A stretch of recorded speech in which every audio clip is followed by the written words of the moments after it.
시청자 여러분 안녕하십니까. 굿모닝 인포맥스 2부 오늘도 힘차게 문을 열어보겠습니다. 네, 오늘은 저희가 뉴스픽 없이요 바로 경제 언박싱으로 출발을 해볼 텐데요. 경제 기자들과 함께 재미있는 이야기들을 나눠보도록 하겠습니다. 성 앵커 어제 그 드라마 최종회 보셨어요? 그 드라마 최종회를 저는 못 봤는데 아 그래요? 그 드라마가 굉장히 화제가 된 건 알고 있습니다. 바로 네. 재벌집 막내 아들이었죠. 보셨습니까? 봤죠. 아. 저도 매번 본방사수 하는데 어제 좀 재밌었습니다. 배우들의 연기도 좋았지만 특히 이 굵직한 경제 사건이 역사적인 사건들이 쭉 나와서 굉장히 그 보는 재미가 쏠쏠했어요. 맞아요. 저도 그 이야기를 들었는데 네. 이 뭐 등장하는 회사가 일단은 가상이라고 밝혀지기는 했지만 뭐 국내 특정 재벌 기업이 이제 떠오른다 이런 이야기들도 많이들 하시던데요. 그래서 네. 그런지 이제 이 드라마 속 재벌들의 모습과 시청자들의 사이에서 이제 회자되고 있는 실제 그룹이 어느 정도 비슷한지 여부도 사실은 좀 궁금한 부분이기도 했습니다. 그 드라마 속 갈등 구조는 굉장히 뭐 경영 승계 작업이었고 네. 이를 둘러싼 암투 이런 게 핵심이었어요. 음. 실제로 국내 재계에서 경영권 승계를 두고 어떤 일이 벌어지고 있는지 일단 드라마와 비교를 한번 해보면서 오늘 기획으로 이틀에 걸쳐서 전해드릴 예정입니다. 재밌을 것 같아요. 오늘 이민재 기자가 나와 있습니다. 안녕하세요. 네, 안녕하세요. 안녕하십니까. 뭐 워낙 화제가 된 드라마다 보니까 이제 저처럼 드라마를 보지 않으신 분들도 오늘 주제를 좀 관심 있게 지켜볼 것 같은데 네. 일단 드라마 속 배경이 되는 이제 그룹이 순양 그룹이잖아요. 네, 맞습니다. 이게 어느 그룹을 좀 많이 닮았다는 이야기가 나오고 있는 건가요? 네, 대체적으로 이제 그룹 단위로 개별 기업이 아닌 그룹 단위로 보면 삼성그룹을 많이 연상시킨다는 얘기들이 대부분입니다. 네. 네, 그러는 와중에 중간중간에 이제 현대그룹도 연상시킨다는 내용도 꽤 있고요. 네. 그래서 이제 현대그룹을 어떤 부분에서 연상시키냐를 한번 살펴보면 네. 먼저 이 순양그룹이 그 경쟁 자동차 회사를 인수하는 장면이 나옵니다. 그렇죠. 네, 과거에 이제 현대자동차가 기아자동차를 IMF 때 인수하지 않았습니까? 예, 예. 이제 그런 그 기아차를 인수하는 그 장면을 떠올리게 했다라는 반응이 있었고요. 네. 네, 그 다음으로 순양그룹이 극 중에서 한도제강이라는 제철 회사를 또 인수합니다. 그 한 글자만 다르고 해서 저도 깜짝 너무 아하. 재밌었어요. 네, 맞습니다. 그 한보철강. 그렇죠. 네, 네. 이 회사인데 네. 이 회사가 이제 지금의 현대제철, 그러니까 현대차 그룹이 인수한 현대제철의 전신격 회사입니다. 그렇죠. 네, 그래서 이 한도제강이 한보철강을 연상시키는 네, 그런 그 부분이 또 있었고요, 드라마 예. 속에서. 또 사옥을 한번 살펴보면 네. 순양그룹 사옥이 중간중간에 이제 드라마에 자주 나옵니다. 어. 이제 그 드라마 극중 주인공인 재벌집 막내 아들 네. 그 진도준 군이 네. 네, 자기 회사에서 미라클이라는 인베스트먼트라는 자기 회사에서 네. 이제 순양 그룹을 바라보는 장면이 자주 나오는데 길 건너편에 같은 높이의 빌딩에서 바라보잖아요. 네, 맞습니다. 이게 이제 어. 삼성그룹 네, 본관, 도로 하나만 두고요. 구본관. 네, 네. 그 지금 태평로에 있는 그렇죠. 삼성 본관 빌딩을 네. 연상시키고 그리고 약간의 차이는 있기는 한데 네. 그 개동에 있는 음. 네, 현대그룹 그 본사 건물도 아. 현대 본관 건물도 네. 예, 연상시킨다는 반응이 있었습니다. 음. 그리고 이 드라마 내용을 또 보면 네. 진양철 이제 회장이 순양그룹 회장으로 나오는데요. 네. 그 진양철 순양그룹 회장의 아들들이 네. 사이들이 좋지가 않습니다. 그렇죠. 매우 안 좋죠. 네, 예, 매일 속이고 속고.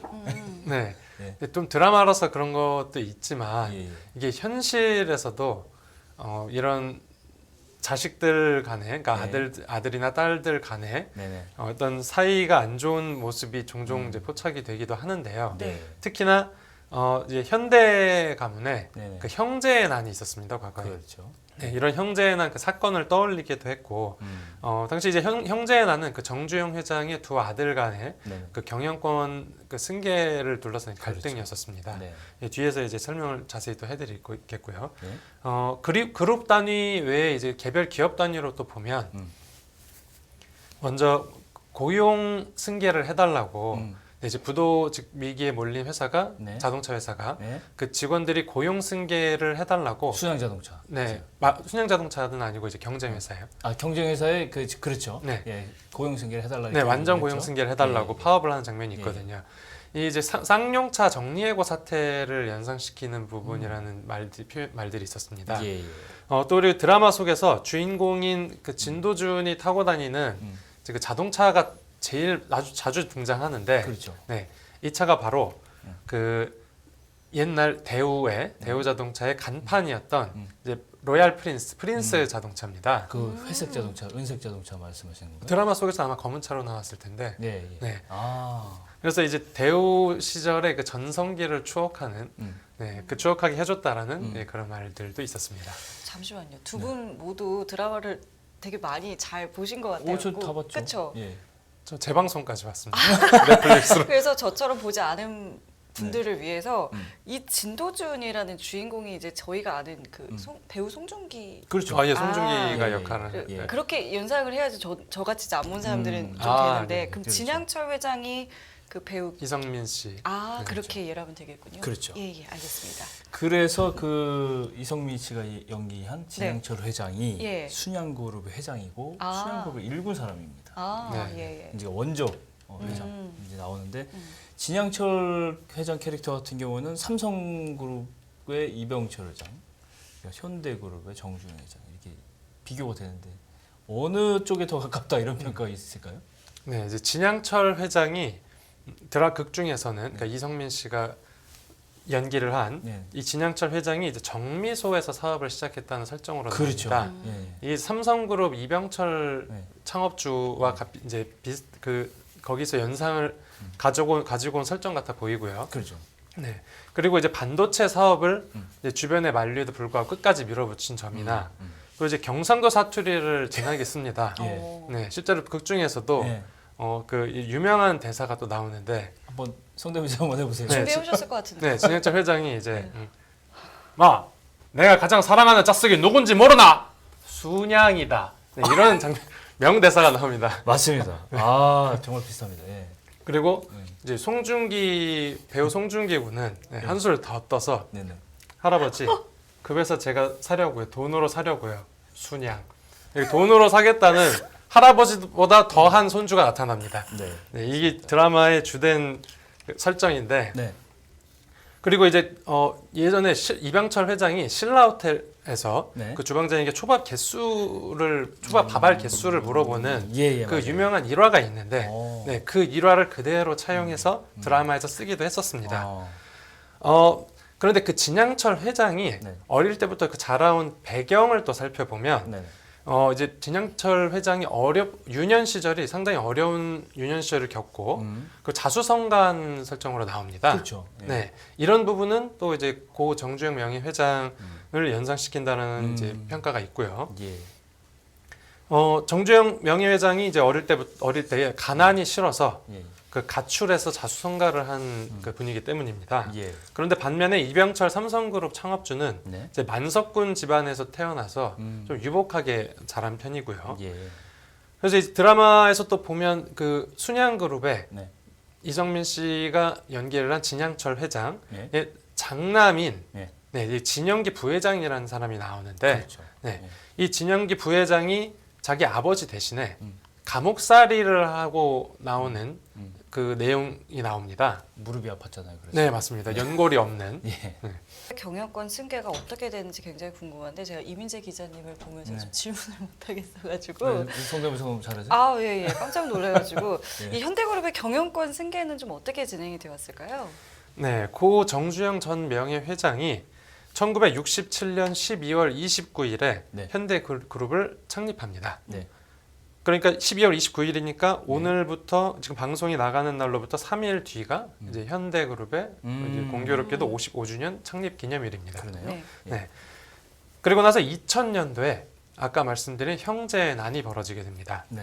이제 둘째 아들인 정몽구 현대차그룹 명예회장과 네. 다섯 번째 아들인 고 정몽원 현대아산 이사회 회장이 네. 이제 공동 회장직을 놓고 갈등을 벌인 사건입니다. 예. 이제 결국은 정몽구 전 명예회장이 이제 경영권 승계 다툼에서 이제 밀리게 됩니다. 네. 그리고 현대자동차와 기아자동차 그리고 몇 개 이제 핵심 자회사들을 가지고 네. 분사해서 네. 현대기아자동차 그룹을 만듭니다. 네.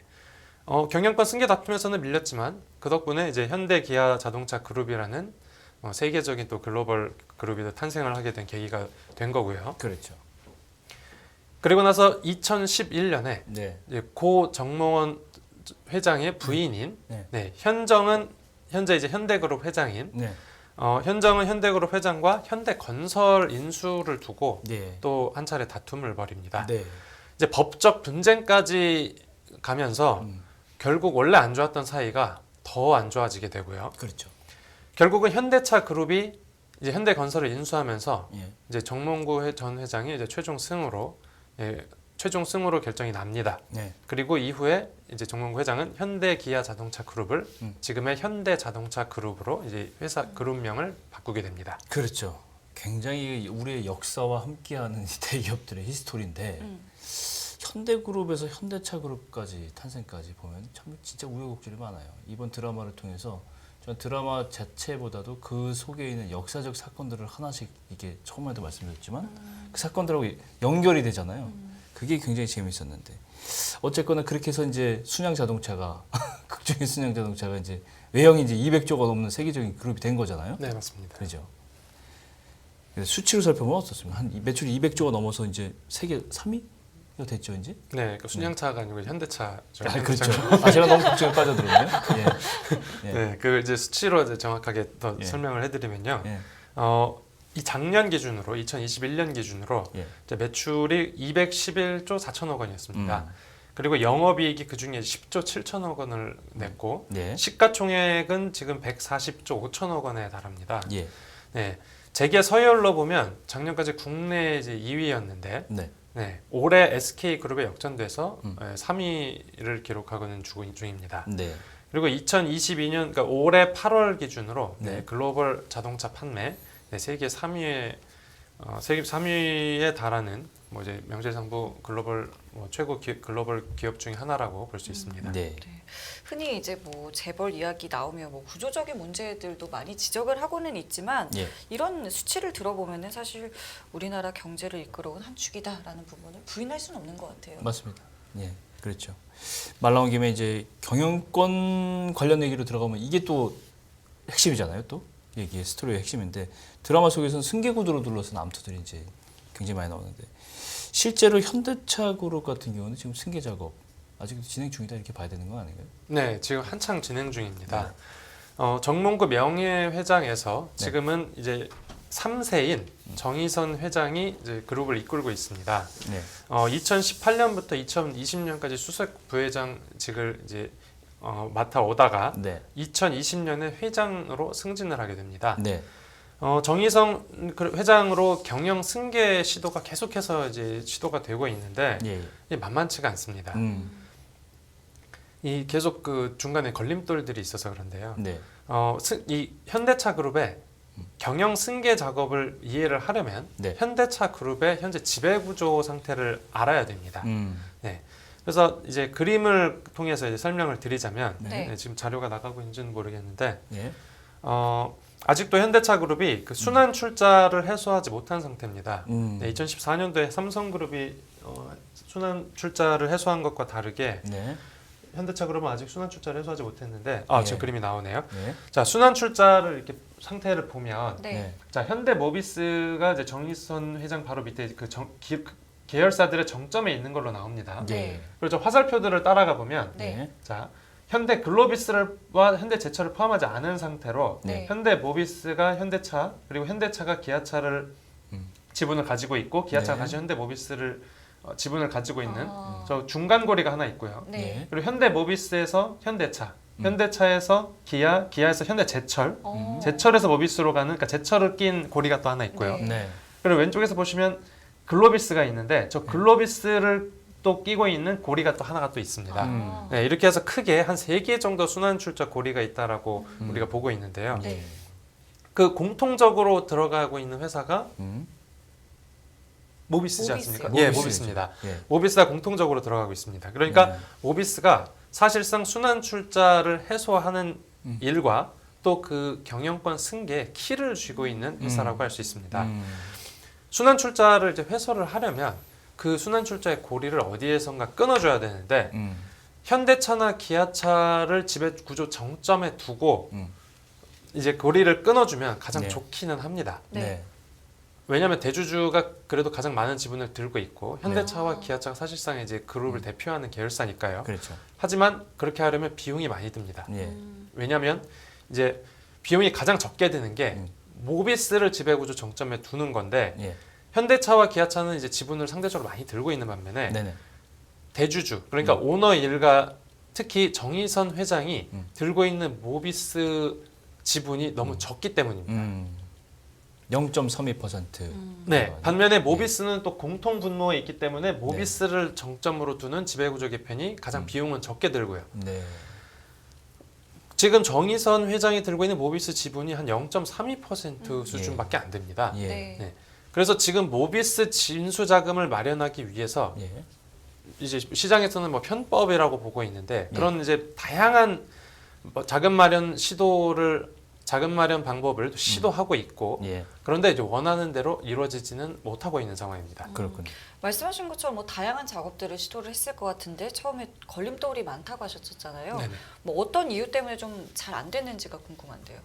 네, 모비스 주식을 그러니까 사들일 자금을 마련하는 게 핵심인데요. 네. 네, 다른 계열사 주가가 높을 때 네. 그 주식을 팔아서 현금을 확보하고 그러니까 확보하는 게 관건입니다. 그래야 이제 모비스 주식을 사들일 수가 있으니까요. 네. 네. 그래서 실제로 2015년 1월에 네. 정몽구 전 명예회장과 정의선 회장이 네. 보유하고 있는 현대 글로비스라는 계열사의 지분 13.4%를 매각하기로 시도합니다. 네. 하지만 그때 물량이 너무 많기도 했고 네. 또 일감 몰아주기 규제에서 벗어나려고 그 꼼수를 부리는 거 아니냐라는 또 시장의 이제 그런 해석이 나오면서 그렇죠. 네, 시장 반응이 꽤 싸늘했습니다. 네. 네, 그렇게 시장 반응이 좋지 못하면서 네. 결국 글로비스 지분을 매각하는 일은 불발됐습니다. 그래서 이제 글로비스로 이제 경영권 승계 작업을 시작했는데 그것도 만만치 않은 거예요. 결국 네, 안 왔고 다음번 경영 승계 시도는 또 어떤 쪽으로 또 시도가 됐었습니까? 네, 그 전에 네. 그 이제 그 글로비스가 그러니까 이런 시도가 시장에 네. 일단 알려졌는데 네. 시도를 한 것만으로도 이제 글로비스 주가가 하한가를 치고 아. 이제 급락하는 일이 생깁니다. 팔아버린다고 하니까. 네. 그런데 못 팔지 않았습니까? 그렇죠. 네. 반면에 또 이제 모비스는 급등했고요. 네네. 그러니까 이제 오너 일가가 경영권 승계를 하기 위한 그 그림과는 완전 반대로 가는 거죠. 그래. 그래서 당시에 이제 글로비스 지분을 매각할 때 당연히 이제 겉으로는 경영권 승계 작업의 일환이라고 설명은 하진 않았지만 예, 예. 네, 이제 시장 반응만 봐도 시장에서는 이건 경영권 승계의 일환으로 보고 있는 거죠. 네. 어떤 작업을 하더라도. 예, 예. 그 이후에 결국 글로비스 지분을 이제 더 낮은 가격에 훨씬 더 낮은 가격에 파는 이게 장 외에서 파는 블록 딜에 성공을 하기는 했었는데 네. 그를 통해서 또 결국 정몽구 회장의 부자가 1조 원 넘는 현금을 확보하기도 했고요. 예. 네. 그리고 이제 진행자님께서 방금 이제 말씀드린 대로 그 다음 이제 또 난관이 있었습니다. 예. 이제 1호부터 3년 뒤인 2018년에 예. 현대 모비스 지배구조 개편안을 네, 현대차 그룹이 대대적으로 발표를 합니다. 네. 네. 당시에 모비스에 있던 그 모듈 부품 만드는 쪽하고 네. AS 사업 부문을 분할해서 네. 그러니까 빼서 네. 이제 글로비스 회사와 합병하는 방식입니다. 이 핵심 사업부기 때문에 특히나 이 AS 부문이 상당히 돈이 많이 된 이 알짜 네. 현금이 들어오는 그 부문인데 네. 그렇죠. 네, 핵심 사업부에 속하기 때문에 이게 떨어져 나가면 모비스 실적과 주가에는 상당히 부정적입니다. 네. 반면에 합병이 되게 되면 글로비스에는 긍정적이겠죠. 글로비스 주가에는. 네. 그러면 이제 그 정의선 회장 이제 지금 회장은 글로비스의 지분 가치가 그렇게 해서 커지면 그 정의선 회장이 들고 있던 글로비스 주가와 네. 당시 기아차가 들고 있던 모비스 주식 지분을 맞바꿔서 모비스의 지분을 상당히 낮은 가격에 추가 확보하겠다라는 생각을 하고 있었습니다. 네. 네. 하지만 이제 행동주의 헤지펀드인 그 엘리엇이라는 곳이 갑자기 등장을 하면서 그렇죠. 네. 네, 그리고 다른 주주들도 포함해서 네. 그 반대를 하게 됩니다. 음. 네. 이 사건이 좀 커졌었는데 네. 그러면서 결국 논란이 벌어지자 네. 현대차그룹에서는 지배구조 개편안을 철회하게 됩니다. 네. 이게 개편안을 발표한 지 단 2달 만에 벌어진 일입니다. 예. 네. 그리고 이제 당시에 그 반대를 했던 측의 논리는 네. 모비스 주가가 너무 많이 저평가됐고 네. 또 합병 비율이 불공정하다. 네, 이런 설명을 했는데 네. 결국 이것도 경영권 그 승계 작업의 일환으로 보고 있고 이 때문에 우리 그 주주들이 손해를 보는 것 같다라는 게 이제 그 반대하는 쪽의 논리였습니다. 그렇군요. 저도 이 엘리엇 들어본 것 같아요. 이게 말씀하신 것처럼 계획이 틀어지는데 이제 엘리엇의 입김이 크게 작용했다라는 거를 언뜻 들은 기억이 있지만 정확하게는 잘 모르는데 이게 구체적으로 어떤 회사인 건가요? 네, 이제 엘리엇이라는 곳은 네. 미국의 행동주의 헤지 펀드라고 합니다. 이제 행동주의 헤지 펀드라는 건 그 일부 이제 의결권을 확보한 다음에 그 기업에 이제 이것저것 주가를 올릴 수 있는 요구들을 합니다. 네, 뭐 자산을 매각하라. 네, 아. 불필요한 뭐 자산들을 매각하라고 하거나 네. 아니면 이제 배당을 확대하라고 하고 네. 자사주를 사들여라고 하고 아니면 이제 회사 구조 조정을 하라고 요구를 하거나 네.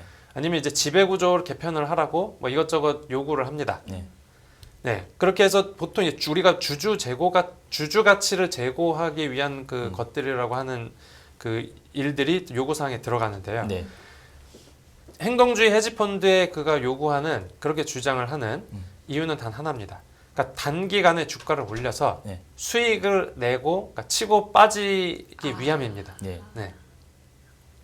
실제로 2015년도에 네. 삼성물산과 제일모직의 합병에도 반대를 해서 그랬죠. 네, 우리나라에 한창 유명세를 떨친 네네. 적이 있었는데요. 네. 그러고 나서 3년 뒤인 2018년에 갑작스럽게 음. 이제 뜬금없이 현대차 지분을 들고 있다고 이제 발표하면서 다시 세간의 주목을 받은 겁니다. 예.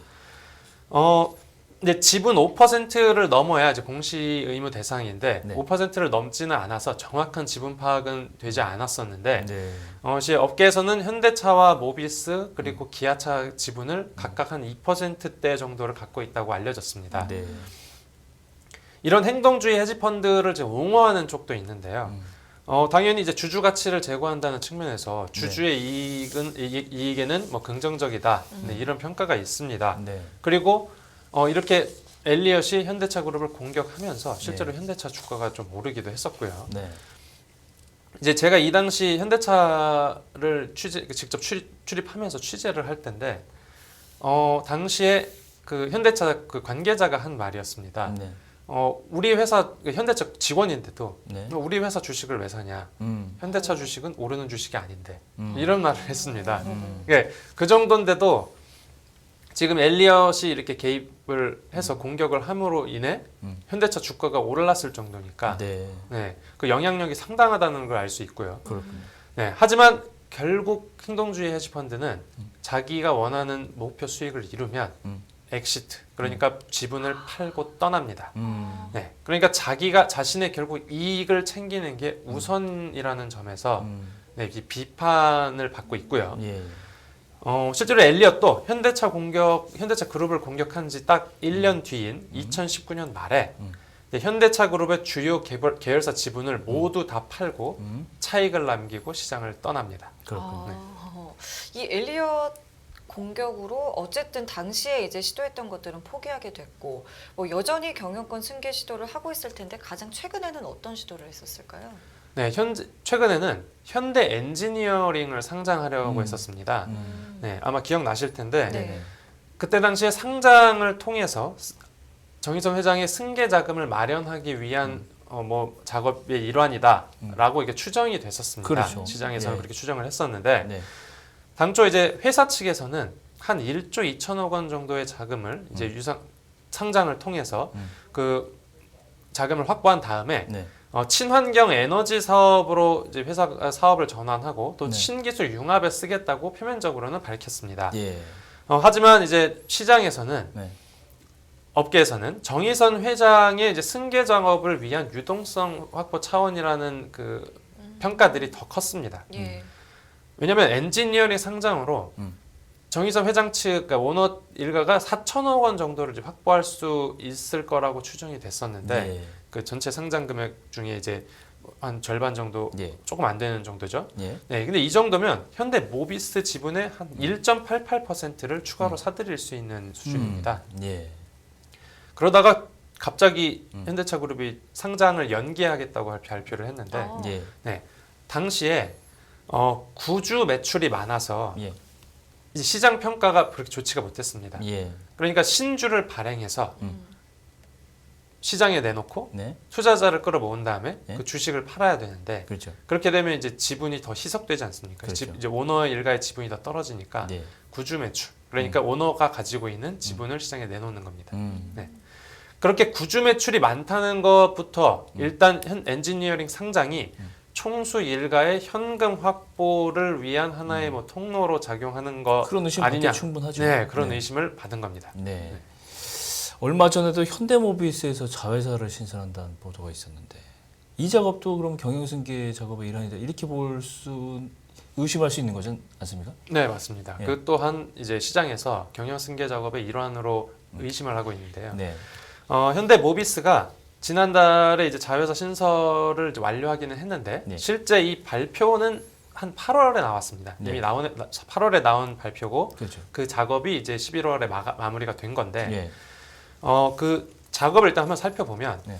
이제 모듈을 전담하는 자회사를 하나 만들고요. 네. 그리고 부품을 또 전문으로 하는 자회사를 한 거 만듭니다. 그렇죠. 그러니까 총 2개의 자회사를 새로 만드는 거고요. 네. 모비스에는 결국 AS 부문과 연구개발 투자 그리고 전장 부문을 남기는 계획입니다. 네.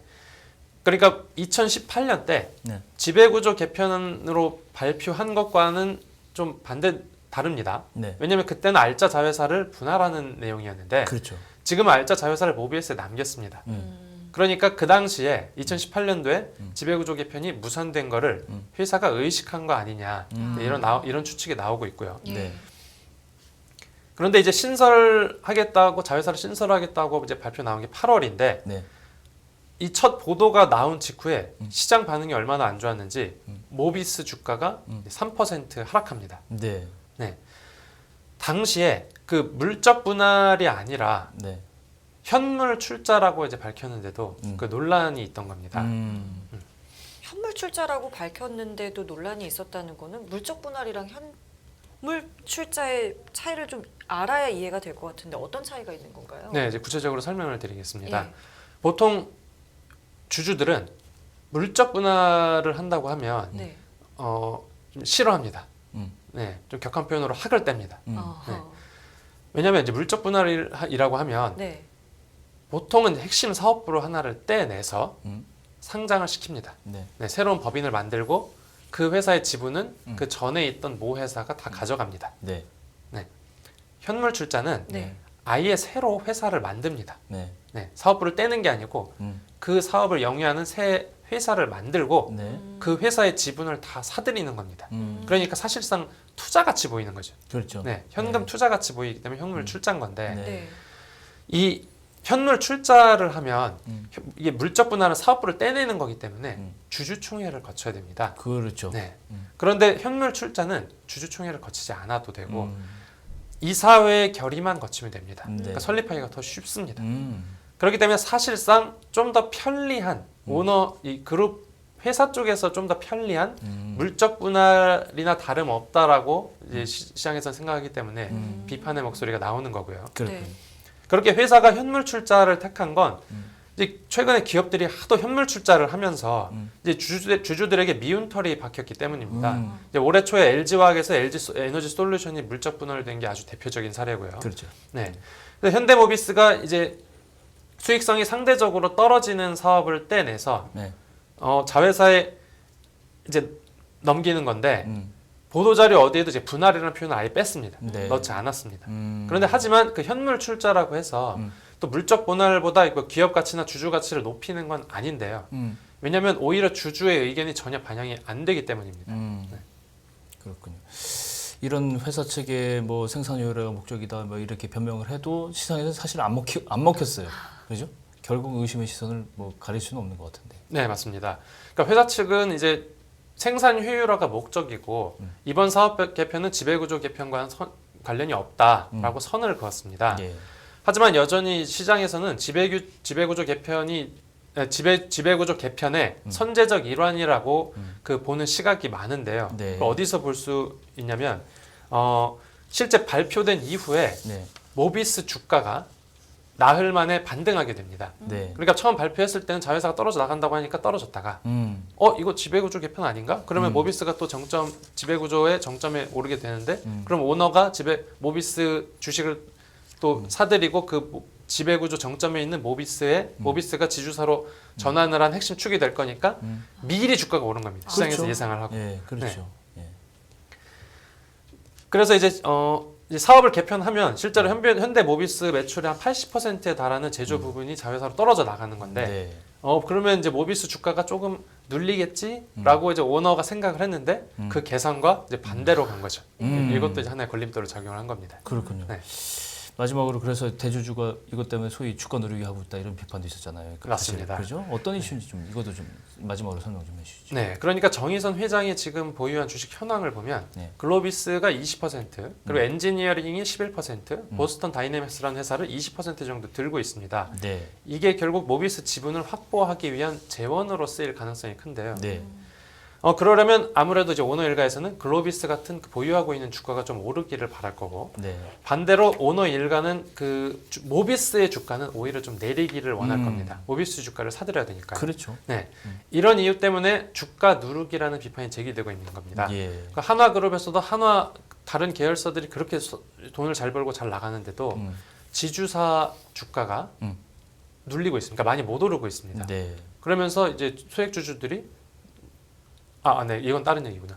그래서 이제 한화그룹 일도 있고요. 예. 그리고 이제 LX 그룹도 마찬가지입니다. 지주사 주가가 눌린다는 지적이 있고, 예. 이제 소액주주들이 청와대에 국민청원을 넣게 됐습니다. 그렇군요. 네, 이게 이제 비단 그 특정 재벌 집단에 국한되는 게 아니라 승계 이슈가 있는 곳이라면 어디에나 이제 나오는 비판인데요. 네. 네, 사실상 지주회사로 남은 모비스 주가도 이제 앞으로 자회사 상장을 어떻게 하는지 그 이슈에 따라서 이제 조금 더 변동성을 키울 가능성도 시장에서는 제기를 하고 있습니다. 그렇군요. 오늘 이 순양그룹에 빗댄 현대차그룹 얘기 좀 들어봤는데 내일은 우리 삼성그룹에 좀 빗댄 얘기를 한번 들어볼까 하는데 내일은 우리 또 준비가 돼 있죠. 그렇죠. 예. 내일도 이야기 좀 나눠보면 되겠습니다. 예. 어쨌든 오늘은 뭐 이민재 기자와 함께 현대그룹 지배구조 개편 얘기 한번 자세히 한번 들어봤습니다. 너무 재미있었는데 아무튼 기회가 되면 다시 한번 또 이걸 조명해 보기를 바라겠습니다. 네, 알겠습니다. 예, 오늘 감사합니다. 네, 감사합니다. 고맙습니다. 네.